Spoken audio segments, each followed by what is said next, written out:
Hola, ¿qué tal? Bienvenidas al podcast diario de Mantrailing, un podcast pensado para todos los amantes del mantrailing, en el que comparto con todos vosotros mis experiencias, aprendizajes, noticias y curiosidades sobre esta apasionante modalidad de búsqueda de personas con perros. Soy Mónica Díaz Trías y os invito a acompañarme en este apasionante viaje. ¡Empezamos!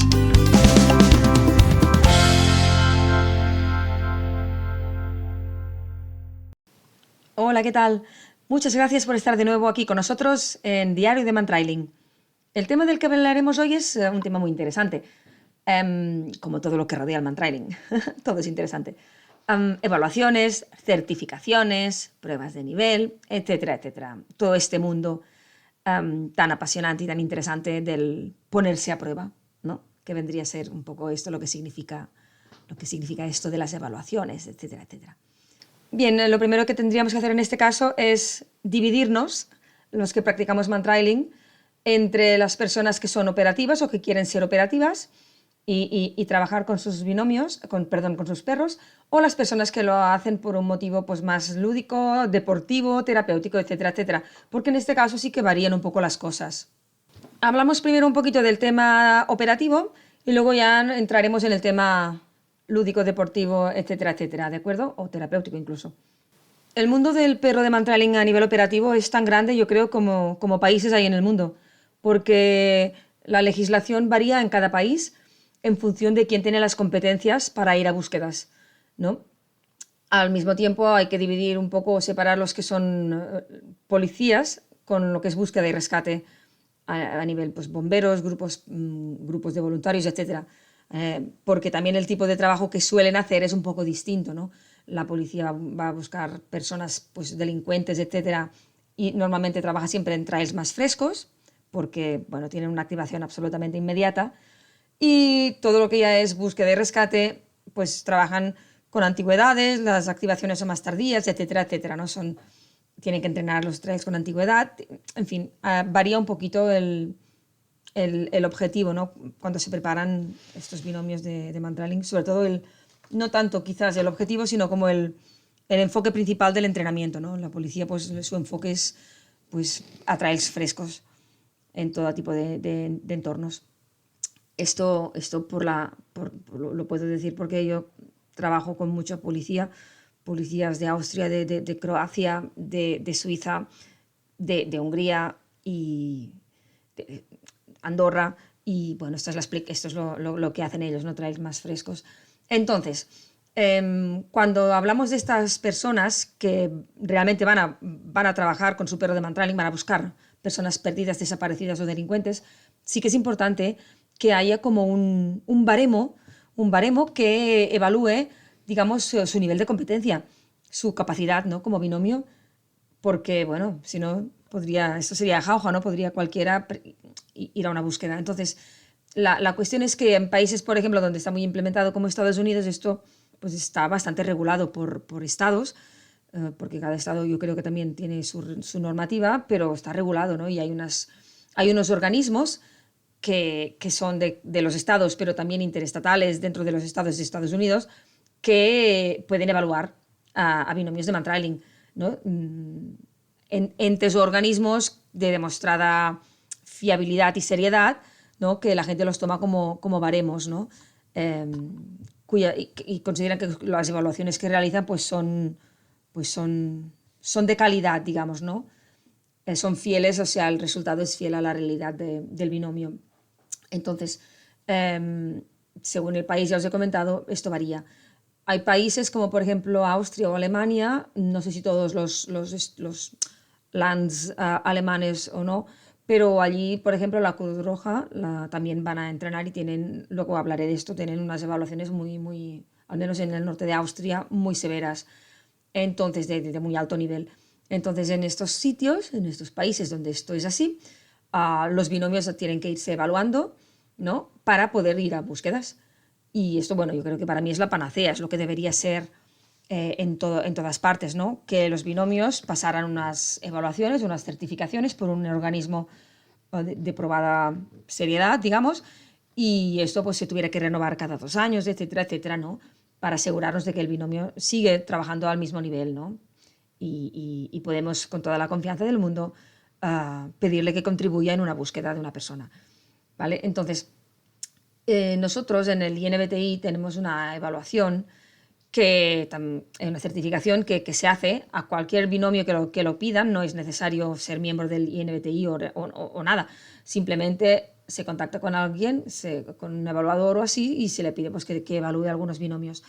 Los parámetros de esta evaluación a mí me gustan mucho, no es porque sea INBTI, me gustan mucho porque evalúan varios aspectos muy importantes para un binomio que va a búsquedas reales. Por ejemplo, se trabaja la capacidad del perro por supuesto, de marcarte a la persona que está siguiendo, de seguirte un trail, eso evidentemente, pero también la capacidad del perro de indicarte cuando se acaba el trail, la capacidad del perro de indicarte si no hay trail, es decir, es muy, muy completa. A mí me gusta mucho por eso, ¿no? Y entonces es complicado organizarlas porque hay que hacer como 4 o 5 trails en los que van entrando estas distintas variables. Eh, y el trail es ciego, tú nunca sabes lo que te va a tocar en esa prueba. A ti te dan un artículo de olor y un punto de inicio aproximado y allí tienes que pues, hacer tu rutina, intentar encontrar trail si lo hay. Si no lo hay, tu perro debería sentarse o hacer su marcaje para indicarte que no hay trail y a lo mejor se te acaba allí ese ejercicio o te piden, pues, haz un casting para ir a comprobar si hay olor por aquí, por allá, etcétera, etcétera, ¿vale? Entonces esto es muy, muy, muy interesante. Son trails que el evaluador suele ser un evaluador o dos. Ellos conocen el trail, van siempre a unos 4 o 5 metros del guía y sin hablar. Entonces, no, ni dar pistas ni nada. Son gente de demostrada credibilidad. De hecho, por eso hay tan pocos evaluadores del INBTI, porque el poder llegar a ser evaluador es un camino muy largo en el que hay que demostrar esa capacidad de montar las evaluaciones para varios binomios y la seriedad y la honestidad en el momento de evaluar. Aparte de esta, por ejemplo, yo conozco las evaluaciones que hacen en la Cruz Roja del Norte de Austria y en este caso lo que se hace son 2 trails. Uno es un trail de 24 horas de antigüedad de aproximadamente 1 kilómetro de longitud y medio rural y medio urbano. Y otro trail que es o un no olor, es decir, que el perro nos tiene que indicar que no hay olor en la zona, o un final de trail, es decir, que hay trail y en un punto se acaba y el perro también tiene que marcarlo. Y cuando también empiezas porque te dan tu artículo, no sabes lo que tienes que hacer, no sabes. ¿Vale? Entonces, que me parece también además muy estricta por el hecho de que puedes intentar pasarla 3 veces, creo, con el mismo perro. Si 3 veces suspendes, ya no puedes volver a presentar nunca más a este perro. Porque ya se considera que si con 3 veces no está preparado, no lo estará nunca. Y esto me parece también que es muy interesante, quizás un poco bestia, pero bueno, a mí me gusta. Yo conozco una persona bueno, un instructor y evaluador de la Cruz Roja, y conozco gente que ha pasado esta prueba con 2 veces con un perro, entonces, bueno, se puede conseguir. Lo que hace la gente allí es prepararse muy a fondo antes de presentarse a la prueba, evidentemente. No puedes ir a jugártela porque es demasiado importante. Entonces, estas son, ya os digo, podría ir preguntando porque sé que, por ejemplo, en el norte, creo que en Finlandia hay otras pruebas así también, digamos, certificaciones oficiales o válidas para trabajar, pero bueno, de lo que no sé no hablo, o sea que no voy a entrar en ese detalle. Os digo, por ejemplo, aquí en España, pues no hay una certificación oficial de nada, o sea que, bueno, estamos todavía un poco, yo creo, intentando estructurar un poco el funcionamiento, ¿no? Porque es una cosa relativamente nueva a nivel operativo. Yo sí que sé que en Cataluña se hacen evaluaciones, se autoevalúan, no ellos mismos, es decir, alguien del organismo de bomberos evalúa a los binomios yo creo que son cada 2 años. Sé que en otras zonas también se hace, o sea que, bueno, son pequeñas evaluaciones que si se hacen con seriedad y con honestidad, pues no tienen por qué ser malas, ¿no? El problema, que ya lo comentaremos, es cuando las cosas se distorsionan. Bueno, esto un poquito a nivel operativo, en el que tiene muchísimo sentido hacer estas pruebas porque, bueno, hay gente que pone su confianza en ti, deposita su confianza para que sigas un trail y intentes dar información válida y buena que o bien ayude a localizar a la persona o que tú mismo con tu perro de mantrailing localices a la persona. Entonces es muy serio de lo que estamos hablando. Cosa que, en un paréntesis, a mí me asusta a veces la gente que considero un poco imprudentes, que se atreven a ir a búsquedas así sin estar realmente preparados. Pero bueno, eso es otro berenjenal en el que no me voy a meter. Por otro lado, luego tenemos otras pruebas, digamos, de evaluaciones, etcétera, etcétera, que yo misma creé unas pruebas de nivel bueno, en mi caso al menos las creé pues porque la gente que hacía mantrailing, pues en realidad no tenía un objetivo más que el ir mejorando, etcétera, etcétera, ¿no? Y yo, que no soy nada competitiva, nada, pensé que a lo mejor a la gente, como le iba bien tener este tipo de pruebas, ¿no? Que se empiezan desde muy abajo, digamos, desde cero, para ir poniéndose objetivos, ¿no? Y tener como eso, un objetivo en el horizonte para el que entrenar, ¿no? Y que ese objetivo, pues una vez has pasado un nivel, pues sí, vas al siguiente, vas al siguiente, vas al siguiente. Sin esperar ganar ninguna medalla ni nada, ni competir entre los compañeros, ¿no? O entre las personas. Esto es yo digo, siempre es una competición contra ti mismo, ¿no? O contigo mismo para intentar ser siempre mejor. Y al mismo tiempo, estas pruebas de nivel lo que son súper interesantes es para ver en qué situación estás, ¿no? Cómo estás, ¿no? Porque, bueno, si tú haces trails conocidos y controlas la situación, todo va bien, ¿no? En general. Pero cuando ya empiezas a hacer ciegos, o doble ciegos incluso, y empiezas a no tener nadie detrás que te ayude y a sentirte tan solo y le añades la adrenalina de los nervios, etcétera, etcétera, las cosas empiezan a ir fatal, si no mal. Entonces, yo creo que es importante que vayamos entrenando eso, ¿no? Estas situaciones más estresantes y que seamos capaces de trabajar, que nuestro perro sea capaz de trabajar en situaciones así, ¿no? Y nosotros aprender a templar nuestros nervios para que no le afecten, para que no afecten al perro. No es necesario en absoluto. Y, por ejemplo, hay perros que hacen mantrailing a nivel terapéutico, etcétera, o a nivel lúdico, que no están nada interesados en ponerse a prueba o en hacer nada, o en, ¿sabes? Entonces, pues no hay problema. Cada uno tiene que saber lo que quiere hacer y cuál es su objetivo cuando hace una actividad con su perro. Entonces, si tú dices, no, yo quiero simplemente divertirme con mi perro, no soy nada ambicioso, ni nada competitivo, ni nada, perfecto. Lo que yo sí que estoy viendo es que a la gente le está gustando muchísimo hacer estas pruebas. Aunque se pongan nerviosos, les encanta y les da esa motivación, ¿no? Extra para ir mejorando, ¿no? Y consiguiendo estos pequeños retos, ¿no? De hecho, en todas las actividades con perro pues, se hacen competiciones, ¿no? Detección deportiva, agility, etcétera, etcétera. Entonces, para mí lo bonito de estas pruebas de nivel, en mi caso, yo creo que es la mayoría, ¿eh?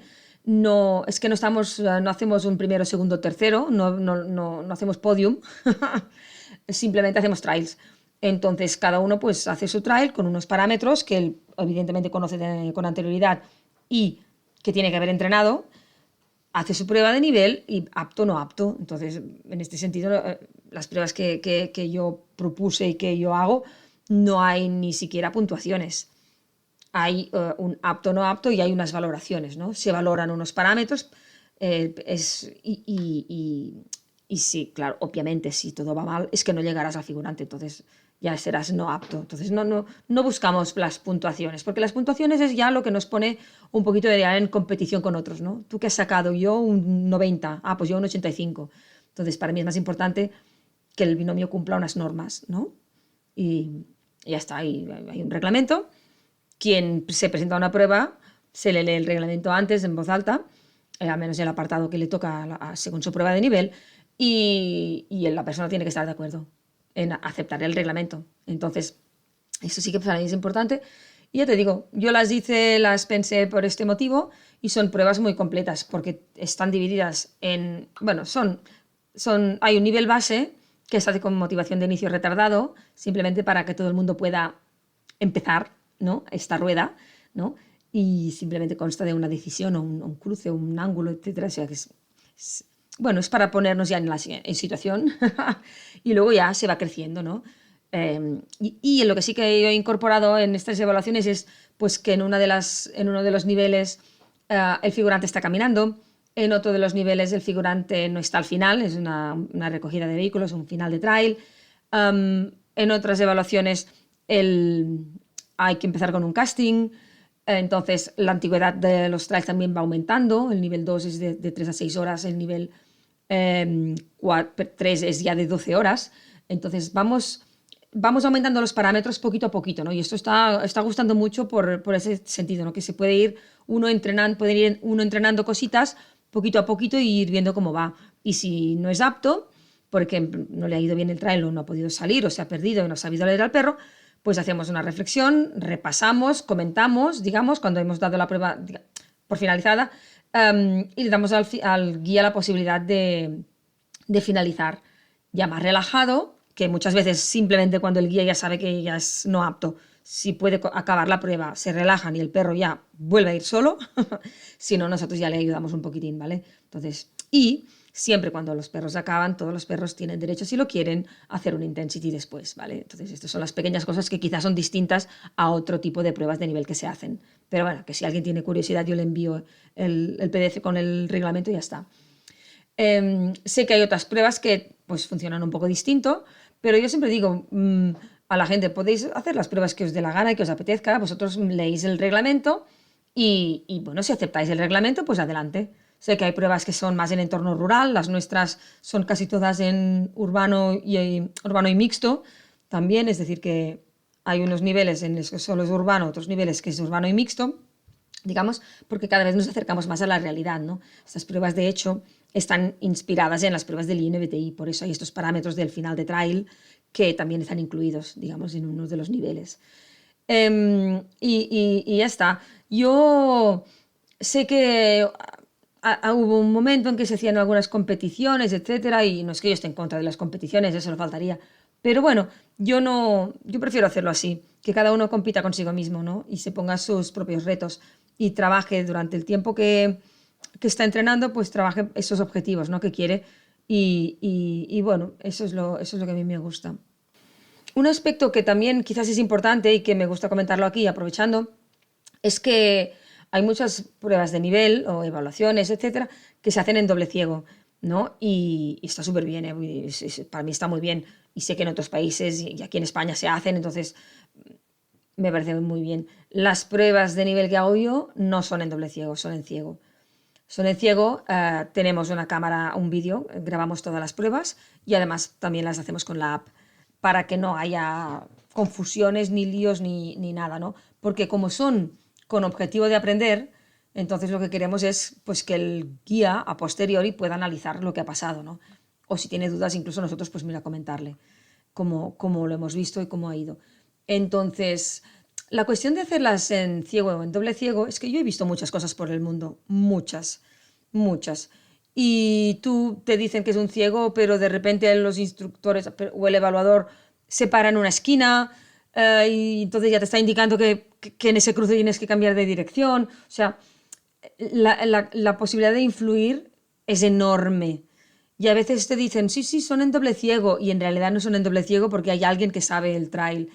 O sea, para mí esto no es tanto si es doble ciego o es ciego, sino que es más que es bueno que el evaluador al menos tenga conciencia de lo que está pasando para poder ayudar a posteriori al guía a aprender. Porque, como os he dicho antes, mi enfoque en las evaluaciones siempre es el aprendizaje. Hacerlas por hacerlas, sin aprender o sacar conclusiones, a mí no me gusta. Ya sabéis, pequeño inciso, que yo cuando hago seminarios o hago mis clases, etcétera, yo siempre hablo de que cuando hacemos un trail tenemos que pensar, planificar, hacer y analizar. El analizar a posteriori es importante. Y en este caso, el evaluador a posteriori puede analizar cómo han ido las cosas y añadimos a la prueba ese punto de aprendizaje y de reflexión, ¿no? Que a mí tanto me gusta siempre cuando, cuando hacemos mantrailing bueno, o en la vida, ¿no? Es importante saber por qué han pasado las cosas y qué podemos hacer para mejorarlas. Pues esto es un poquito la idea. Y nosotros cuando hacemos las evaluaciones de mantrailing de DreamCan, mmm, yo o mi compañero Ernest o Andreu, cuando evaluamos, vamos siempre a unos 4 o 5 metros del guía aunque el guía se pase de largo, por supuesto, nunca abandonamos esa zona, ¿no? Y el guía ya lo sabe. Nosotros ya le indicamos claramente que, bueno, que no se fíe de la posición del guía, aunque, bueno, ya eso ya no habría ni que decirlo. Simplemente nosotros le seguimos y pues tenemos un límite en el que si el guía se pasa mucho y no del trail, como tres cruces, y no, vemos que no sabe leer al perro y se están yendo a Pernambuco, nosotros paramos la prueba. Paramos la prueba porque eso, irse tan lejos del trail, y eso yo creo que lo comenté en el podcast en el que hablábamos de trails ciegos o no ciegos o dobles ciegos, irse muy lejos no le aporta nada al perro, nada, no aprende, simplemente está pululando y se le para. Entonces, para mí eso no es aprendizaje y no es nada, es una cosa que yo no quiero que el perro aprenda a hacer, ¿no? No, el guía no sabe leer al perro, bueno, pues le va empujando hacia adelante, el perro va en modo, aparentemente modo man-trailing, pero está fuerísima del trail, entonces nosotros, como es un trail que el evaluador lo sabe, paramos al perro. Incluso si les cuesta mucho empezar, bueno, si están allí 5 minutos, bueno, nosotros paramos la prueba.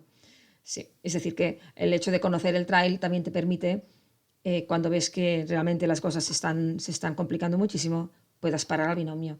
En el momento en que le paras, deja de... O sea, ya es no apto, ya no ha pasado la prueba, pero al menos no se ha ido a Pernambuco, que para mí es muy importante que el perro no aprenda a buscar en lugar de seguir. Pues nada, además esto me demuestra que el guía todavía no sabe leer al perro. Entonces, si no sabe leer al perro, pues no puede ni aprobar, no puede, y no podemos estar allí perdiendo todo el tiempo.